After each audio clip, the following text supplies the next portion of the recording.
Chers amis, je suis très heureux au nom du DEFA de vous accueillir dans cette salle rénovée, non pas pour l'occasion, mais déjà depuis quelque temps. Et vous pouvez le voir, vous êtes déjà dans de l'interculturel, puisque un bel ikebana nous a été offert et composé par une personne japonaise, et puis vous avez une croix sculptée par des amis kanaks lors de leur venue il y a quelques bonnes années ici.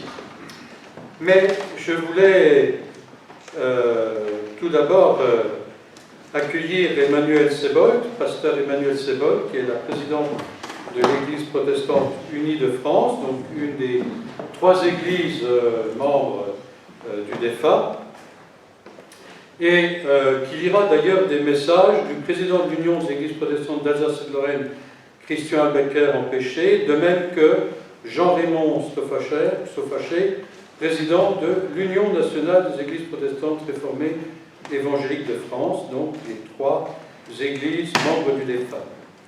Et puis je voudrais aussi saluer le président du musée du Quai Branly, Emmanuel Cassarero. Je crois que vous connaissez un peu le DEFA, vous allez peut-être nous le dire tout à l'heure. Et je voudrais accueillir aussi le délégué général de France Volontaire, M. Yann Delaunay, bienvenue, ainsi que, là je ne peux pas l'accueillir parce qu'il nous a envoyé un mot que je lirai tout à l'heure, le président de la Fédération protestante de France, François Claveroli, ainsi que Célestin Kiki, malheureusement empêché, et dont le message sera lu par notre secrétaire général, Basile Zoumal, que je salue aussi.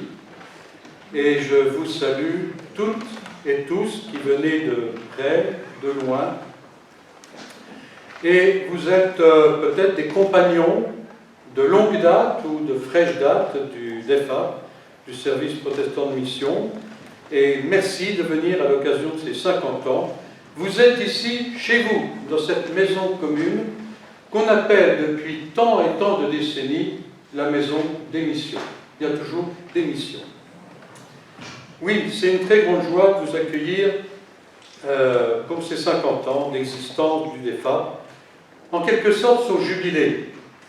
Et vous allez voir comment la vie du DEFA est marquée, finalement, sans peut-être s'en apercevoir, par la façon dont la Bible parle du jubilé. Dans la loi d'Israël, vous le savez peut-être, la 50e année est un temps de remise à zéro des compteurs patrimoniaux, sociaux, etc.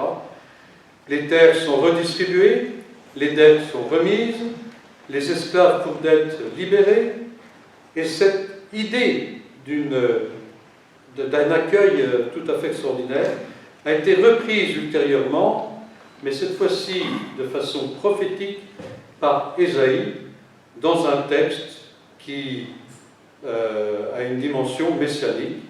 Et cette prophétie d'Ésaïe a été lue quelques siècles plus tard par Jésus à la synagogue de Nazareth, dans sa première prédication, en la déclarant accomplie. Non, les opprimés n'ont pas vocation à être éternellement dans leur souffrance. Oui, les aveugles sont appelés à sortir de leur handicap et les prisonniers de leur cachot. Et parce qu'ils sont héritiers et transmetteurs d'une telle proclamation, les chrétiens et les églises sont nés de cet appel à témoigner en parole et en acte d'une telle libération et que tout l'homme et tout homme a vocation à être libéré des chaînes qui l'enserrent.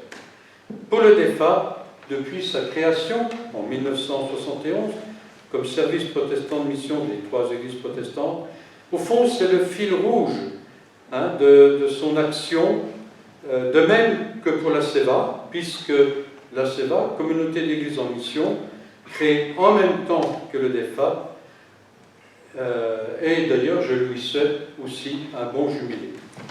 Je dirais donc qu'au fond, chaque jour, que ce soit le DEFA ou la CEVA, est un jubilé, et dans cet esprit de jubilé que je viens de décrire. Mais comme l'écrit si bien notre secrétaire général, le pasteur Basile Zouma, dans l'éditorial du périodique Église missionnaire du service mission de l'UEPAL, qui a fait un bon dossier sur l'UEPAL, un jubilé oblige. Il oblige à un temps de pause et de réflexion. Et c'est vrai qu'il est bon, après 50 ans, de faire un peu le point. Mais pour faire le point, il est utile et nécessaire de faire mémoire de ce qui a été fait, espéré ou oublié. Et en ce sens, cette exposition que je trouve, de mon point de vue, remarquable, faite pour ces 50 ans, aide beaucoup à ce travail de mémoire. Et les visiteurs, familiers ou non de l'histoire de la mission, verront la manière dont le DEFAP et la SEVA ont succédé à la Société des missions évangéliques de Paris, elle-même d'ailleurs créée en 1822, pour mettre sur pied une nouvelle façon d'envisager la mission. Non plus à sens unique, mais de partout vers partout et dans le partage des ressources des églises.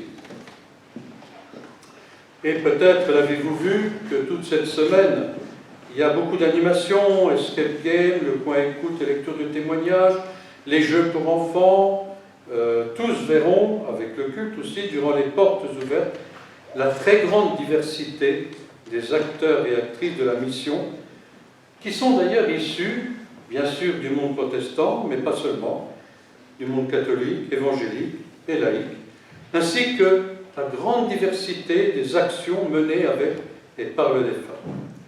Et notre secrétaire général et toute l'équipe du DEFAP vous montreront mieux que moi ce qui fait l'originalité du DEFAP et vous parleront de ses multiples partenaires, Action chrétienne en Orient, la SEFE,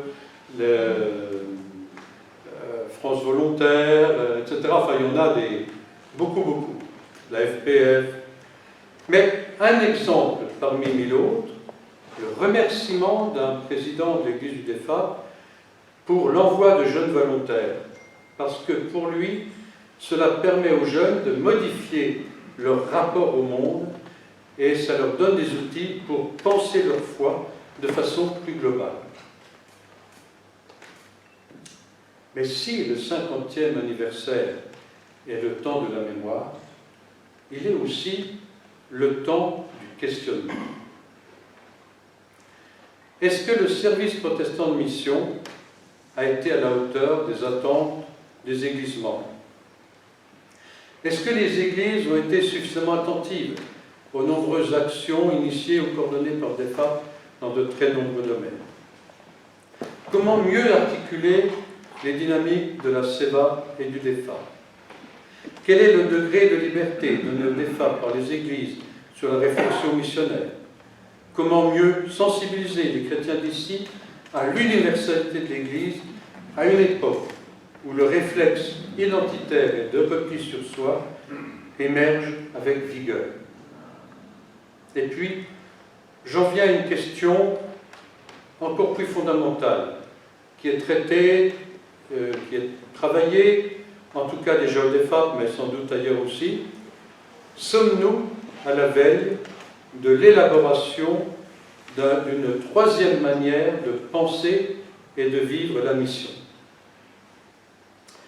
Cette question est légitime quand on considère, d'une part, les liens qui se nouent entre les églises et associations partenaires à l'outre-mer, les chrétiens issus de ces églises qui ont constitué des églises et associations en France, et les églises et associations de France, et d'autre part, quand on s'aperçoit que des communautés protestantes en France sont de plus en plus multiculturelles.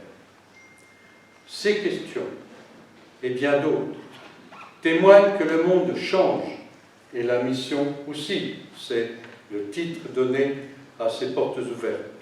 Et ce monde change vite, et malmène d'ailleurs bien des écosystèmes, qu'ils soient écologiques, sociaux, religieux, familiaux, culturels, politiques.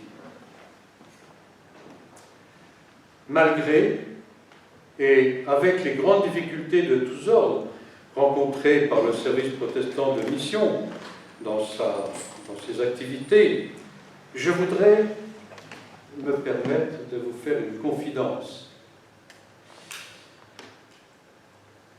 Avoir le foisonnement des expériences vécues, l'engagement des personnes accueillies et envoyées, la pertinence des projets soutenus seuls ou avec d'autres par la DEFA, la formation des envoyés qui se fait ici chaque année et qui mêle parfois chrétiens et agnostiques, source de débat dans le respect mutuel, je me dis, il y a quelque chose de prophétique au DEFA que les églises ont mis en place pour les stimuler de leur dynamique missionnaire. J'ai commencé par une référence biblique, je vais finir par une autre, mais toujours dans cette même continuité. Dans l'Évangile selon Jean, on lit que Jésus-Christ est la lumière du monde. Et je vois cette lumière comme une aide à se repérer dans ce monde qui change de plus en plus vite. Comme une aide à résister aux illusions et aux aveuglements de tous ordres. Cette lumière nourrit l'espérance, la foi et l'amour, et elle donne à voir le grand projet de Dieu pour l'humain, dont parle entre autres et notamment, certes avec un langage décoiffant, le livre de l'Apocalypse, mais comme une reprise de cette vision jubilaire, prophétique et messianique dont j'ai parlé tout à l'heure. Dans ce livre, on y lit qu'un jour viendra où tous les peuples se retrouveront à Sion. J'y vois la rencontre des peuples, avec leur culture, leur religion ensemble, dans le respect des uns et des autres, où chacun retrouvera sa pleine dignité. Une humanité apaisée, éclairée, nous dit le texte, par l'agneau. En attendant, mais dans l'esprit marqué par cette vision, il reste beaucoup à entreprendre pour que la dimension universelle de l'Église de Jésus-Christ soit toujours plus concrète, vivifiante et donne un sens à la vie de chacun. Je vous souhaite un bon cinquantenaire, une bonne visite de cette exposition, et encore merci de votre venue.